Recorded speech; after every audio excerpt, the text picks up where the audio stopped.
الرحمن الرحيم الحمد لله رب العالمين والعاقبة للمتقين والصلاة والسلام على أشرف الأنبياء والمرسلين وعلى آله وصحبه أجمعين أما بعد فقد قال الله تعالى في القرآن العظيم والفرقان المجيد أعوذ بالله من الشيطان الرجيم بسم الله الرحمن الرحيم يا أيها الذين آمنوا اتقوا الله حق تقاته ولا تموتن إلا وأنتم مسلمون اللهم صل على محمد وعلى آل محمد كما صليت على إبراهيم وعلى آل إبراهيم إنك حميد مجيد اللهم بارك على محمد وعلى آل محمد كما باركت على إبراهيم وعلى آل إبراهيم إنك حميد مجيد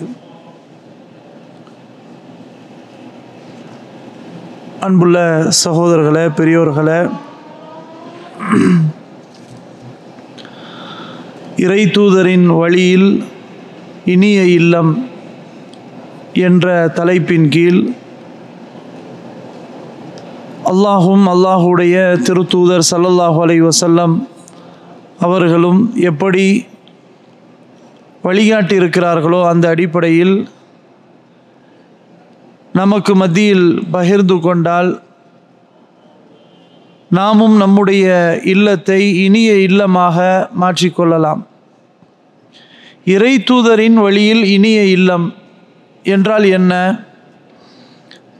இறை தூதர் முஹம்மது ஸல்லல்லாஹு அலைஹி வஸல்லம் அவர்களுடைய வழியிலே, அவர்கள் காட்டி தந்த அமைப்பிலே நம்முடைய இல்லத்தை, வீட்டை இனிய இல்லமாக மாற்றிக்கொள்வது. பொதுவாகவே எல்லோருக்கும் வீடு இருக்கிறது, அல்ஹம்துலில்லாஹ். ஆனால் அந்த வீடு ஒரு நிம்மதியை தரக்கூடிய வீடாக, மகிழ்ச்சியை தரக்கூடிய வீடாக இருக்கிறதா இல்லையா? ஏனென்றால் அல்லாஹ் சுப்ஹானஹு வ தஆலா குர்ஆனிலே சொல்லும்போது வல்லாஹு ஜஅல லக்கும் மின் புயூத்திக்கும் சகனா, அல்லாஹ் உங்களுடைய வீடுகளை நிம்மதி தரக்கூடியதாக ஆக்கியிருக்கிறான் என்று அல்லாஹ் சொல்கிறான். அப்படியானால் நமக்கு நிம்மதி நம்முடைய வீட்டிலே கிடைக்கிறதா?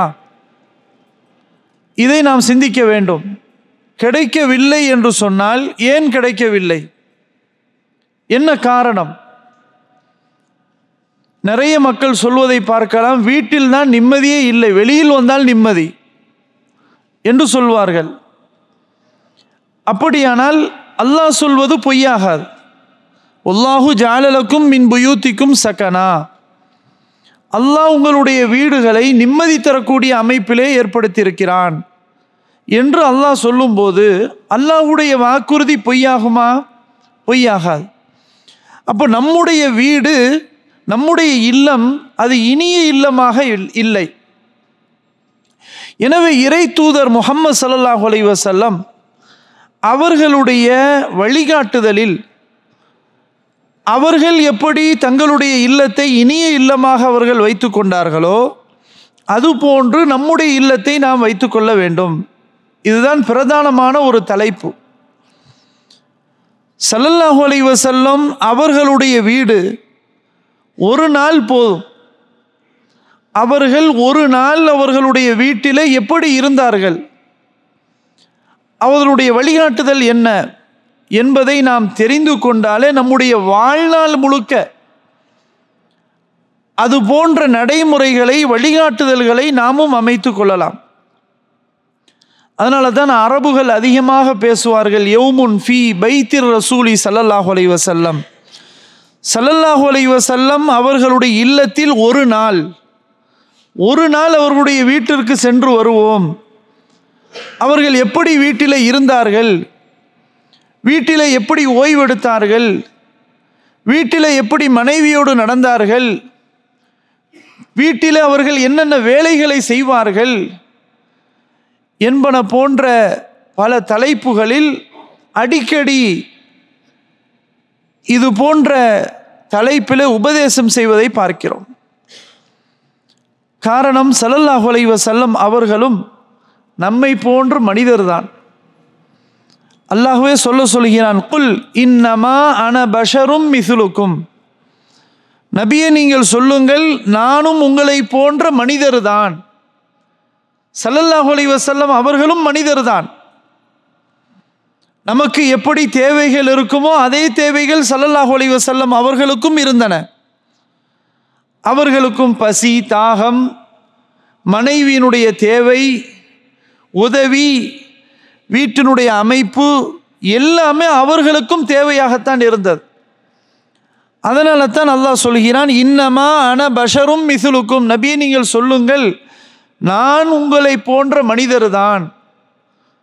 ஆனால் ஸல்லல்லாஹு அலைஹி வஸல்லம் நம்மை விட வித்தியாசமானவர்கள். மனிதராக இருந்தாலும் அல்லாஹுடைய நேரடி தொடர்போடு இருக்கக்கூடியவர்கள். வஹி செய்தி அவர்களுக்கு அவ்வப்போது வந்து கொண்டிருக்கும். அல்லாஹுடைய தூதராகவும் இருக்கிறார்கள். எனவே ஸல்லல்லாஹு அலைஹி வஸல்லம் நம்மை போன்ற ஒரு மனிதராகவும் இருக்கிறார்கள், அல்லாஹுடைய தூதராகவும் இருக்கிறார்கள். அன்புள்ளவர்களே, எனவே ஸல்லல்லாஹு அலைஹி வஸல்லம் அவர்கள் வாழ்ந்த, வழிகாட்டி தந்த அவர்களுடைய வீடு எப்படி இனிய இல்லமாக இருந்தது. உண்மையில் ஒரு முஸ்லிமுடைய வீட்டிற்கும் முஸ்லிம் அல்லாதவருடைய வீட்டுக்கும் வித்தியாசம் இருக்கிறது. இன்று வீடுகள் பல அமைப்பில் கட்டப்படுகின்றன. அதற்கென்று பல பிளான்கள். இன்னைக்கு வீடை நம்ம கட்டுவதாக இருந்தால் அதுக்கு பலர்கிட்ட போய் நம்ம பிளான் கேட்குறோம். அவர்களும் பிளான் பண்ணி கொடுக்குறாங்க, சும்மா கொடுக்கறது இல்லை. அதுவும் ஒரு தொழிலாக, பிஸ்னஸாக செய்கிறாங்க. இந்த இடத்துல கிச்சன் இருக்கணும், இப்படி இருக்கணும், அப்படி இருக்கணும், தோட்டம் இப்படி இருக்கணும், டாய்லெட் இப்படி இருக்கணும், இப்படி பல மாதிரி அதை ஒரு பிளான் தந்த உடனே இதை 3Dயாக மாற்றி கொடுங்களேன் அப்படின்னு கேட்குறோம். 3Dயாக மாற்றி அது உண்மையில் அது எப்படி அசல் தோற்றம் இருக்குமோ அது மாதிரி இப்படியெல்லாம் நம்ம யோசிக்கிறோம். ஆனால் உண்மையில் அந்த வீட்டிற்கு நிம்மதி என்பது அல்லாஹ்வின் தூதர் ஸல்லல்லாஹு அலைஹி வஸல்லம் எப்படி தங்களுடைய வீட்டை அமைத்து கொண்டார்களோ அப்படி அமைத்தால் மட்டுமே தான் நிம்மதி என்பது கிடைக்கும். ஸல்லல்லாஹு அலைஹி வஸல்லம் அவர்களுடைய வீடு நாம் நினைக்கிறது போல ஒரு பெரிய பங்களா இல்லை, பெரிய கட்டடம் கிடையாது, ஒரு சின்ன இடம் தான். அதை இன்ஷா அல்லாஹ் நம்ம ஒவ்வொன்றா நம்ம பேசுவோம். ஆனால் நிம்மதியோடு இருந்தாங்க, நிம்மதியாக வாழ்ந்தாங்க. தங்களுடைய வாழ்க்கையை ஒட்டுமொத்த உம்மத்துக்கும் வழிகாட்டினாங்க. ஸல்லல்லாஹு அலைஹி வஸல்லம் அவர்களுடைய அந்த முன்மாதிரி வெறுமனே தொழுகைக்கு மட்டும் கிடையாது. எப்படி நம்ம தொழணும், எப்படி ஓதணும், எப்படி துவா செய்யணும், இது மட்டும் அல்ல.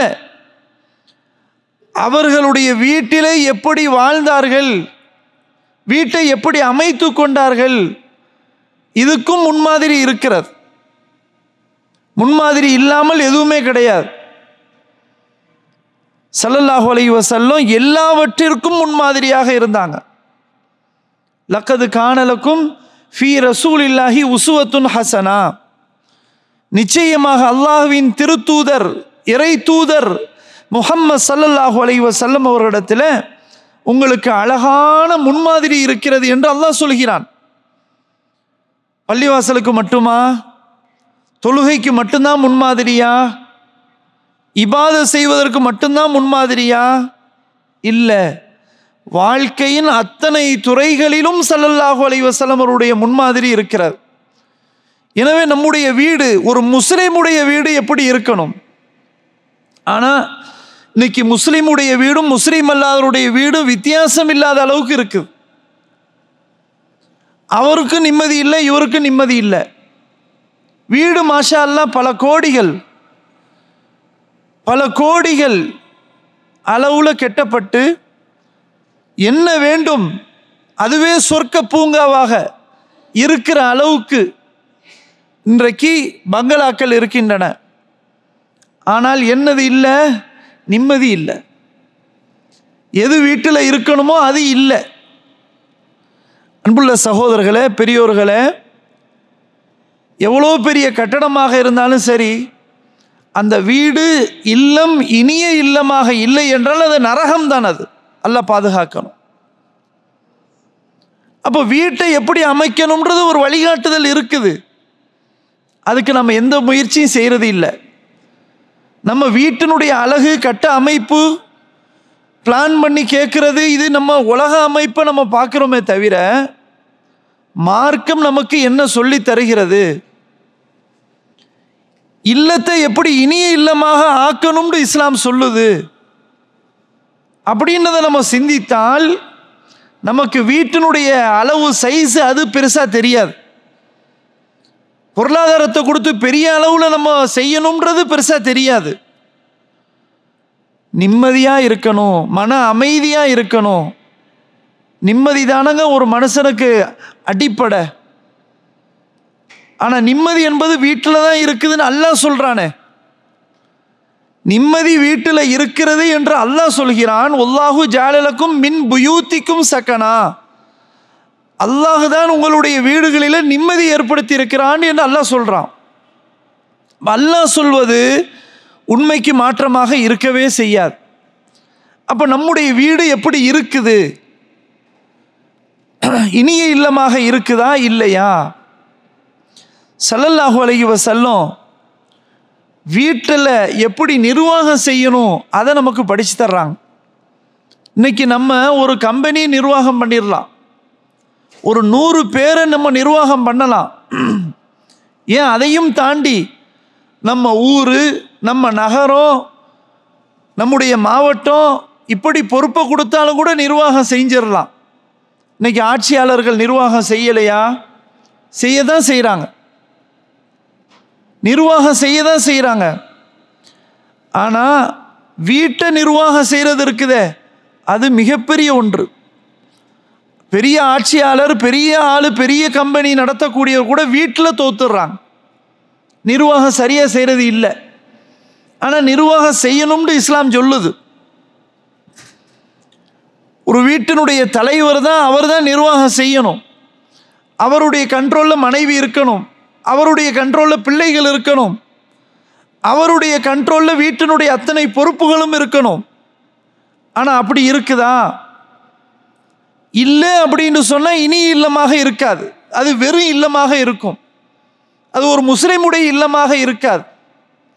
இதை நம்ம கவனத்தில் கொள்ளணும்.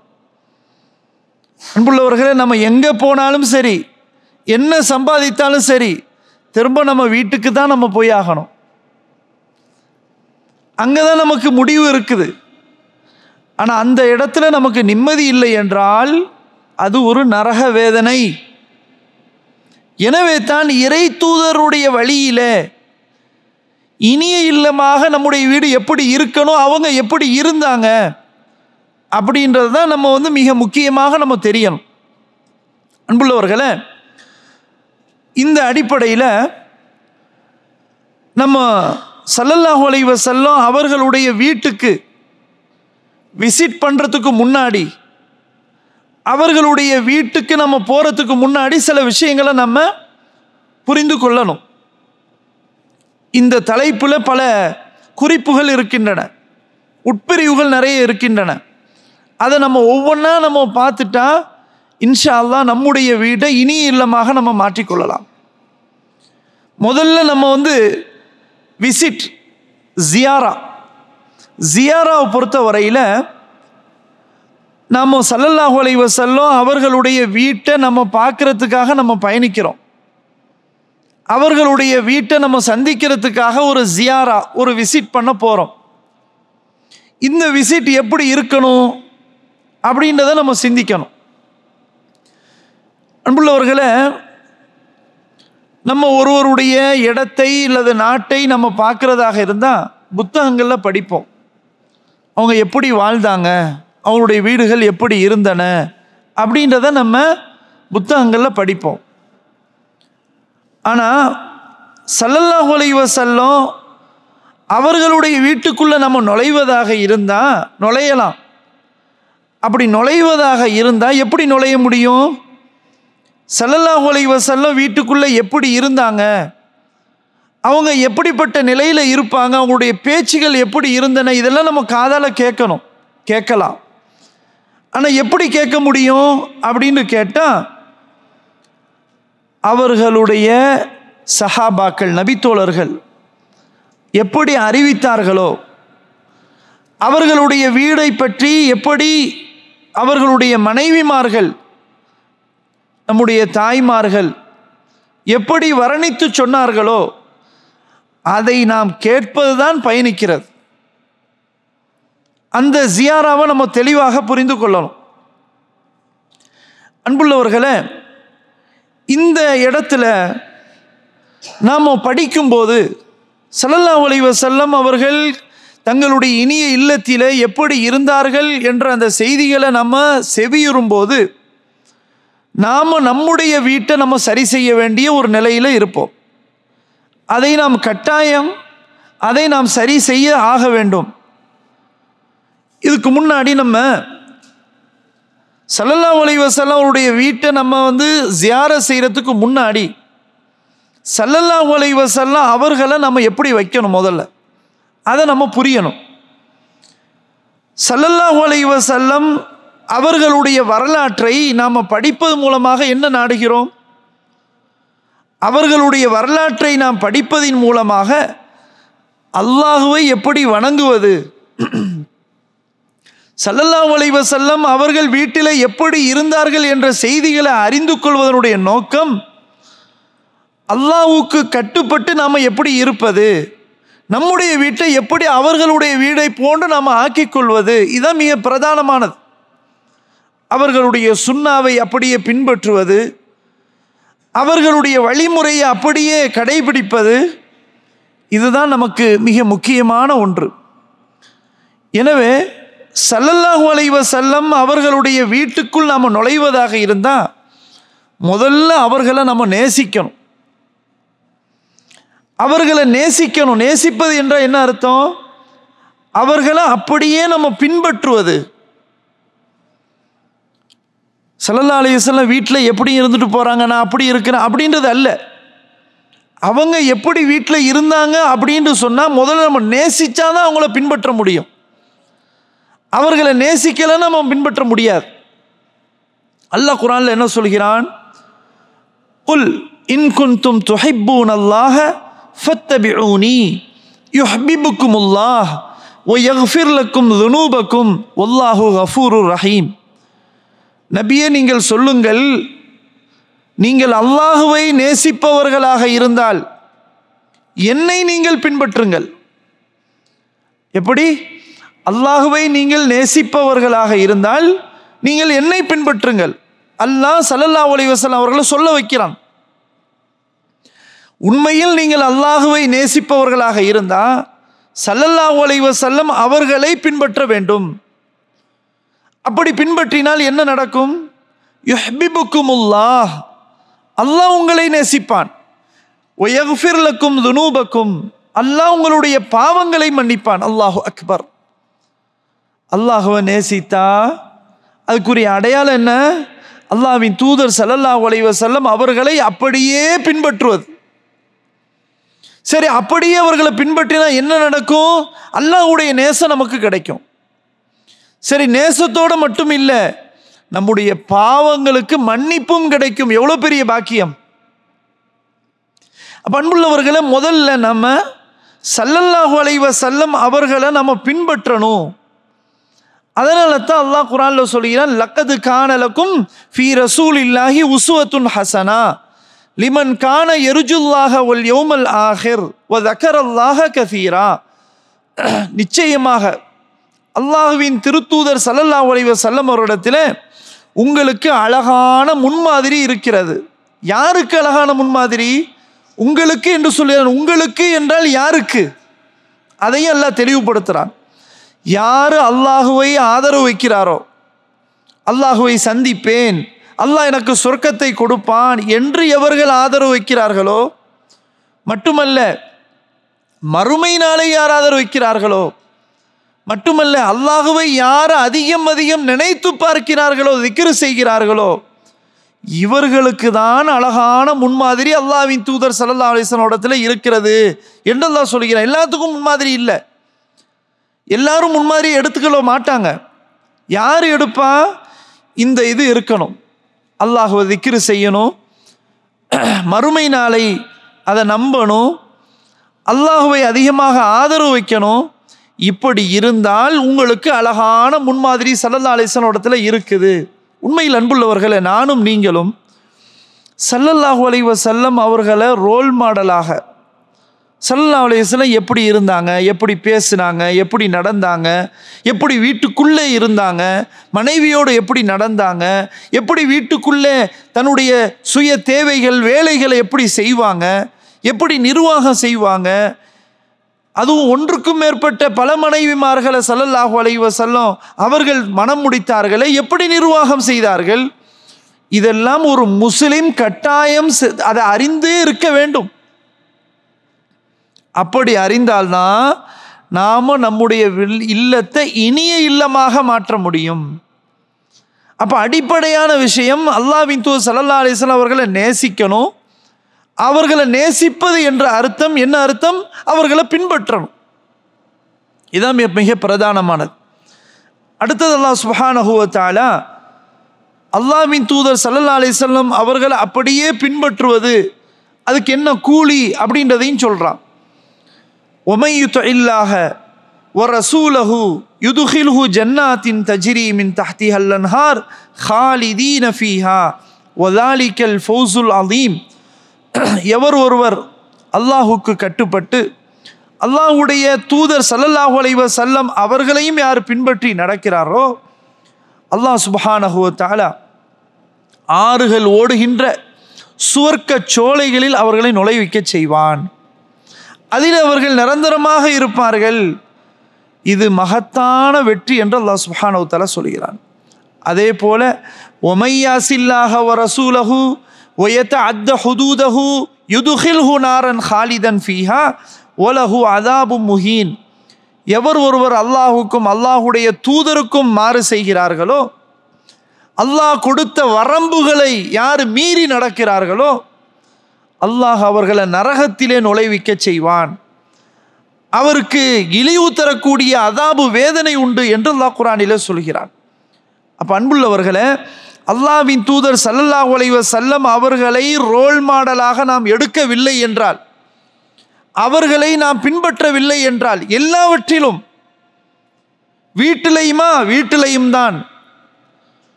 வெளியிலும் தான், சமூகத்திலும் தான், குடும்ப அமைப்பிலுமா, ஆமாம், எல்லாவற்றிலும் ஸல்லல்லாஹு அலைஹி வஸல்லம் அவர்களை யாரு பின்பற்றக்கூடிய அமைப்பில் அவர்களை ரோல் மாடலாக எடுக்கவில்லையோ, முன்மாதிரியாக எடுக்கவில்லையோ, அல்லாஹ் சுப்ஹானஹு வ தஆலா அவர் நரகத்தில் நுழைவிக்க செய்வேன் என்று சொல்றான். அப்ப இதுல நம்ம சாதாரணமாக இருக்கக்கூடாது. இது அடிப்படையான விஷயம். அதே மாதிரி ஸல்லல்லாஹு அலைஹி வஸல்லம் சொன்னாங்க, ஈமானுடைய டேஸ்ட் இருக்கு. எல்லாரும் ஈமானுடையவர்கள் தான், மூமின்கள் தான். ஆனால் ஈமான்லேயே டேஸ்ட் இருக்குமே, அந்த சுவையை உணர்ந்தவர்கள் இருக்கிறாங்க. அவங்க யாரு அப்படின்றத ஸல்லல்லாஹு அலைஹி வஸல்லம் சொன்னாங்க. ஸலாசுன் மன் குன்ன ஃபீஹி வஜத ஹலாவத்தல் ஈமான். எவரிடத்திலே 3 விஷயங்கள் ஒருங்கே இருக்கின்றனவோ அவர் ஈமானின் சுவையை அடைந்து விட்டார் என்று சொன்னாங்க ஸல்லல்லாஹு அலைஹி வஸல்லம். வஜத ஹலாவத்தல் ஈமான். ஈமானுக்கும் சுவை இருக்குது அன்புள்ளவர்களே. அந்த ஈமானுடைய டேஸ்ட்டு 3 விஷயங்கள் யார்கிட்ட ஒன்றா இருக்குதோ அவர் அடைஞ்சிட்டார் ஸல்லல்லாஹு அலைஹி வஸல்லம். அதில் ஒன்று தான் அன் யகூன அல்லாஹு வ ரசூலுஹு அஹப்ப இலைஹி மிம்மா சிவாஹுமா. அதில் ஒரு விஷயம் என்னன்னா, அல்லாஹுவையும் அல்லாஹுடைய தூதரையும் இவர்களை தவிர வேறு யாரையும் முன்னிலைப்படுத்தக்கூடாது. அல்லாஹுடைய தூதர் இதுதான் ஃபர்ஸ்ட் வந்து நிற்கணும். இதுக்கு பிறகுதான் மற்றதெல்லாம். இப்படி இருந்தால் அவர் ஈமானுடைய டேஸ்ட், அந்த ஹலாவத்தை அவர் பெற்றுக்கொண்டார் சொன்னாங்க ஸல்லல்லாஹு அலைஹி வஸல்லம். அப்போ உண்மையில் அன்புள்ளவர்களே, அல்லாஹ்வின் தூதர் ஸல்லல்லாஹு அலைஹி வஸல்லம் அவர்களுடைய வழியிலே இனிய இல்லம், அவர்கள் எப்படி வீட்டுக்குள்ளே இருந்தார்கள் என்று நாம் போவதற்கு முன்னால் அவர்களை நம்ம பின்பற்றணும். சும்மா வெறும் கதையை கேட்பதற்கு, எப்படி வீடு இருந்துச்சு, எப்படி உள்ளே இருந்தாங்க, எப்படி மனைவியோடு நடந்தாங்கன்னு கதை கேட்பதற்கு அல்ல, அவர்களை பின்பற்றுவதற்கு, அவர்களை ஃபாலோ பண்ணுறதுக்கு. அதுக்கு தான் நம்ம இருக்கிறோம் அப்படின்றத நம்ம என்ன செய்யணும், புரிந்து கொள்ள வேண்டும். எனவே ஸல்லல்லாஹு அலைஹி வஸல்லம் அவர்களை பின்பற்றினால் ஈமானுடைய சுவை கிடைத்துவிடும், ஈமானுடைய டேஸ்ட் கிடைத்துவிடும். எனவே தான் ஈமானுக்கு டேஸ்ட் இருக்குது. இதை ஸல்லல்லாஹு அலைஹி வஸல்லம் சொன்னாங்க. அதே மாதிரி ஸல்லல்லாஹு அலைஹி வஸல்லம் அல்லாஹ்வின் மீது சத்தியமாக அடித்து சொன்னாங்க, ஃபவல்லதி நஃப்ஸி பியதிஹி லா யுமினு அஹதுக்கும் ஹத்தா அகூன அஹப்ப இலைஹி மின் வாலிதிஹி வ வலதிஹி வன்னாசி அஜ்மஈன். எவனுடைய உயிர், என்னுடைய உயிர் எவனுடைய கையிலே இருக்கிறதோ அத்தகையவன் மீது சத்தியமாக உங்களில் யாரும் ஈமானுடையவராக மூமினாக ஆக முடியாது, எதுவரை அவருக்கு நான் விருப்பமுள்ளவனாக ஆகும் வரை. யாரை விட? தன்னுடைய பெற்றோர்களை விட, தான் பெற்றெடுத்த பிள்ளைகளை விட, ஒட்டுமொத்த மக்களை விட நான் அவருக்கு முதலிடமாக இருக்க வேண்டும். அப்படி இருக்கும் வரை உங்களில் யாரும் அல்லாஹ்வின் மீது ஆணையாக இருக்கவே முடியாது, மூமினாக ஆக முடியாதுன்னு சொன்னாங்க ஸல்லல்லாஹு அலைஹி வஸல்லம். அன்புள்ளவர்களை, இந்த நேரத்தில் தான் நாம் சிந்திக்கணும், அல்லாஹ்வின் திருத்தூதர் ஸல்லல்லாஹு அலைஹி வஸல்லம் அவர்களை நாம் எந்த இடத்துல வைத்திருக்கிறோம், அவர்களை எப்படி பின்பற்றுகிறோம், அணுவாக அவர்களை பின்பற்றுகிறோமா? அப்போ ரசூலுல்லாஹி ஸல்லல்லாஹு அலைஹி வஸல்லம் அவருடைய வீடு, அவங்க எப்படி இருந்தாங்க அப்படின்றதுக்கு முன்னாடி நம்ம முதல்ல அடிப்படையான விஷயம், இதை படிப்பதனுடைய நோக்கம் அவர்களை பின்பற்றுவது. அவர்களுடைய வீட்டு அமைப்பு போல நாம் நம்முடைய வீட்டை அமைத்து கொள்வது, அதை நம்ம தெளிவாக புரிந்து கொள்ளணும். இதுதான் மிக முக்கியமான விஷயம். அன்புள்ள சகோதரர்களே, எனவே முதல்ல ஜியாரா, அவர்களை சந்திப்பது என்ற அந்த அந்த அந்த கட்டம், அது எப்படி இருக்கணும் அப்படின்றது முதல்ல அவர்களை முதலிடத்தை கொடுக்கணும். அல்லாஹுடைய தூதர், அல்லாஹுடைய தூதர், அதை நான் உயிருக்கு உயிராக நேசிக்கணும்.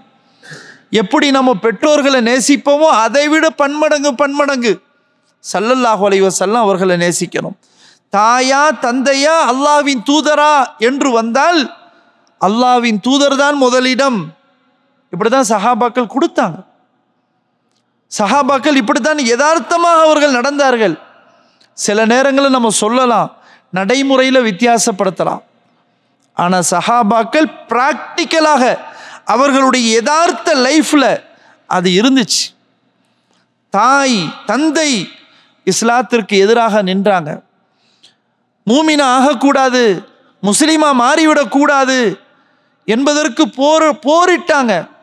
ஆனாலும் என்னுடைய தாயை விட, என்னுடைய தந்தையை விட, என்னுடைய குடும்பத்தை விட அல்லாஹுடைய மார்க்கம்தான் பெரியது, அல்லாஹ் தான் எனக்கு பெரியவன், அல்லாஹுடைய தூதர் ஸல்லல்லாஹு அலைஹி வஸல்லம் அவர்கள் தான் எனக்கு பெரியவர்கள், அவர்கள் தான் எனக்கு முன்மாதிரி என்று நடைமுறைப்படுத்தி காட்டினார்கள் சஹாபாக்கள். அப்போ இந்த ஜியாரா முதல்ல புரிந்து கொள்ளும். அடுத்தது ரெண்டாவது கட்டம் ரிஹலா. இது ஒரு பயணம், நம்ம ஒரு பயணத்தை மேற்கொள்கிறோம். ஸல்லல்லாஹு அலைஹி வஸல்லம் வீட்டுக்கு நம்ம போகிறதாக இருந்தால் சும்மா போக முடியாது, அது ஒரு பயணம். அந்த பயணத்தை எப்படி அமைத்து கொள்வது என்றால், இன்றைக்கு பயணம் அப்படின்னு பார்க்கும்போது போகக்கூடாத பயணம்னு இருக்குது, மார்க்கம் அனுமதி தராத பயணம்னு இருக்குது, அனுமதித்த பயணம்னு இருக்குது. ஸல்லல்லாஹு அலைஹி வஸல்லம் அவர்களுடைய வீட்டிற்கோ அவர்களுடைய கபருக்கோ நேரடியாக ஒருவர் சிரமப்பட்டு கஷ்டப்பட்டு பயணம் செய்யக்கூடாது, இது மார்க்கம் சொல்லுது. என்ன பயணம்னு வந்தால் நம்ம அதையும் புரிந்து கொள்ளணும். அப்போ எப்படி பயணம் செய்யணும் செய்யக்கூடாது, ஸல்லல்லாஹு அலைஹி வஸல்லம் அதுக்கு வழிகாட்டி இருக்கிறார். இன்னைக்கு பார்த்தா மேற்கத்திய நாடுகள், பல நாடுகளிலிருந்து ஸல்லல்லாஹு அலைஹி வஸல்லம் அவர்களுடைய கபரை ஜியார செய்வதற்காக பயணம் மேற்கொண்டு வர்றாங்க. இன்னைக்கு உம்ரா பயணத்தில் நம்ம பார்க்குறோம். உம்ரா செய்வதாக இருந்தால் மக்களுடைய மனநிலை என்ன தெரியுமா இருக்குது, உம்ரா செஞ்சால் கண்டிப்பாக ஸல்லல்லாஹு அலைஹி வஸல்லம் உடைய கபருக்கு போகணும். அந்த பள்ளி கூட பெருசாக தெரியல, மஸ்ஜிதுல் ஹராம், மஸ்ஜிதுல் நபவி அப்படின்றதுக்கு நன்மை இருக்குதே. அல் மஸ்ஜிதுல் நபவி ஸல்லல்லாஹு அலைஹி வஸல்லம் பள்ளிக்கு போகணும், தொழணும், அதனுடைய நன்மைகளை அடையணும் அப்படின்றத தாண்டி ரசூலுல்லாஹி ஸல்லல்லாஹு அலைஹி வஸல்லம் கபருக்கு போகணும், அங்கே போய் கபூரில் நின்று சலாம் சொல்லணும்.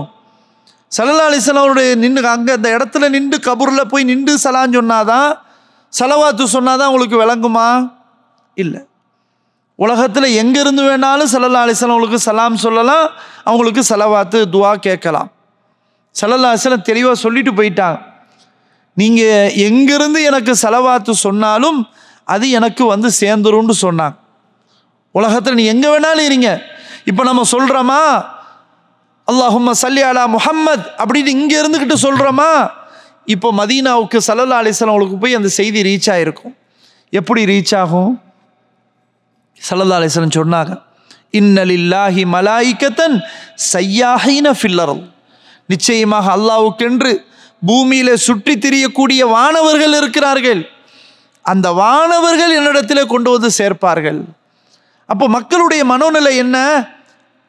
உம்ரா செஞ்சோமா அடுத்த உடனே ரசூல் ஸல்லல்லாஹு அலைஹி வஸல்லம் உடைய கபருக்கு போகணும் அப்படின்ற நம்பிக்கை. இதனால தான் பல நாடுகளிலிருந்து, ஈராக்கிலிருந்து சுப்ஹானல்லாஹ், துருக்கி, ஈராக் போன்ற பல நாடுகளிலிருந்து அங்கே போகிறதுல தான் இதாக இருக்கிறாங்க.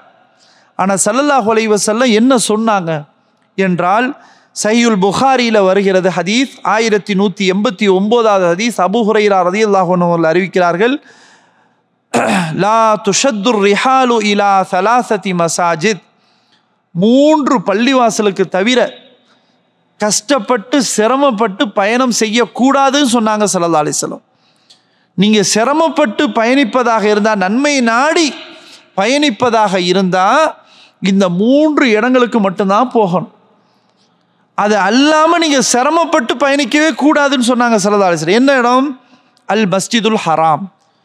அல் மஸ்ஜிதில் ஹராம், காபத்துல்லா, மக்கா, அதுக்கு பயணித்து போகணும். சிரமப்பட்டாது போகணும், கஷ்டப்பட்டு போகணும், உடல்ல கஷ்டம் தெரியணும், போகலாம், மார்க்க அனுமதி தருது. கஷ்டம் இல்லாம பயணம் என்றாலே கஷ்டம், அது வேற விஷயம்.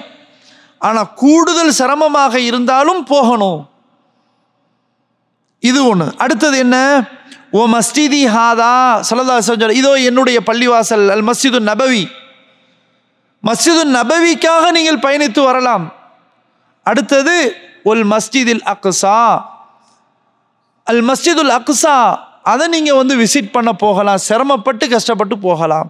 இதை தாண்டி வேற எதுக்கும் நீங்கள் கஷ்டப்பட்டு போகக்கூடாதுன்னு ஸல்லல்லாஹு அலைஹி வஸல்லம் சொன்னாங்க.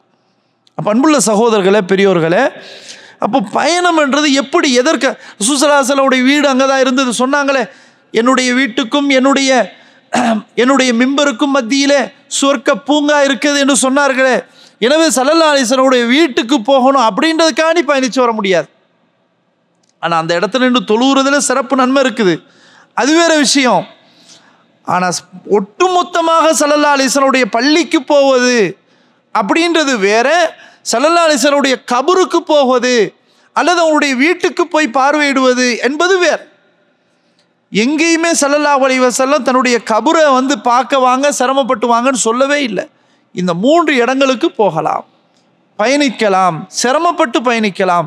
இது முக்கியமான விஷயம். அதே மாதிரி ஸல்லல்லாஹு அலைஹி வஸல்லம் தடை செஞ்சதை நம்ம செய்யவே கூடாது. ஸல்லல்லாஹு அலைஹி வஸல்லம் அவங்க கபரு கட்டடம் கட்டக்கூடாதுன்னு சொன்னாங்க. ஸல்லல்லாஹு அலைஹி வஸல்லம் கபரு மட்டும் என்ன கட்டடம் கட்டியா இருக்குது, நிறைய மக்களுக்கு தெரியல. இங்கே இருக்கிற மக்களுக்கும் கூட அது நல்ல பார்க்க கூட ஒழுங்காக பார்க்காம அறகுறையாக பார்த்து கட்டடம் இருக்குதுன்னு நினைக்கிறாங்க. கட்டடமே கிடையாது. ஸல்லல்லாஹு அலைஹி வஸல்லம் வாழ்நாளில் சொல்லிட்டு போயிட்டாங்க, கபரு கட்டப்படுவதை தடுத்தார்கள், பூசப்படுவதை தடுத்தார்கள், கபரு மேலே உட்காருவதை தடுத்தார்கள். அலி ரலியல்லாஹு அன்ஹு பார்த்து சொன்னாங்க, அலியே, எந்த கபரு மேலே உயர்ந்து இருக்குதோ அதையெல்லாம் நீங்கள் சரியாக சமமாக ஆக்காதவரை இங்கே விட்டுறாதீங்க, எல்லாத்தையும் சரியாக்கிருங்க, எல்லாத்தையும் தரமட்டமாக ஆக்கிருங்கன்னு சொன்னாங்க ஸல்லல்லாஹு அலைஹி வஸல்லம். எனவே இப்படி நாம் வந்து அல்லாஹ்வின் தூதர் ஸல்லல்லாஹு அலைஹி வஸல்லம் சொன்னதையும் நாம் நடக்கிறனும், அவங்க தடுத்ததுலேருந்தும் நம்ம விலகி இருக்கணும். இது மிக முக்கியமானது. ஆக முதல்ல விசிட்டு, ஜியாரா, ரெண்டாவது ரிஹலா, பயணம், அந்த ட்ராவல், ஜர்னி, ஸல்லல்லாஹு அலைஹி வஸல்லம் வீட்டுக்கு போகிறதுக்கு முன்னாடி இந்த அடிப்படையில் நம்ம போகணும். எனவே இதை தொடர்ந்து இன்ஷா அல்லாஹ் நம்ம அடுத்தடுத்த செய்திகளை மற்ற நாட்களில் தொடர்ந்து பார்ப்போம். அல்லாஹ் சுப்ஹானஹு வ தஆலா ஸல்லல்லாஹு அலைஹி வஸல்லம் அவர்களுடைய வீட்டில் எப்படி இருந்தார்கள் என்ற அந்த முக்கியமான விஷயங்களை இன்ஷா அல்லாஹ் நாம் பார்த்து அதன்படி நம்முடைய வீட்டை அமைத்து கொள்ள வேண்டும். அல்லாஹ் சுப்ஹானஹு வ தஆலா அப்படிப்பட்ட நல்ல சிந்தனையுடையவர்களாக நம் அனைவரையும் ஆக்கி அருள்வானாக. வ ஆகிரு தஅவானா அனில் ஹம்துலில்லாஹி ரப்பில் ஆலமீன். சுப்ஹானக அல்லாஹும்ம வ பிஹம்திக அஷ்ஹது அல்லா இலாஹ இல்லா அன்த அஸ்தக்ஃபிருக வ அத்தூபு இலைக்.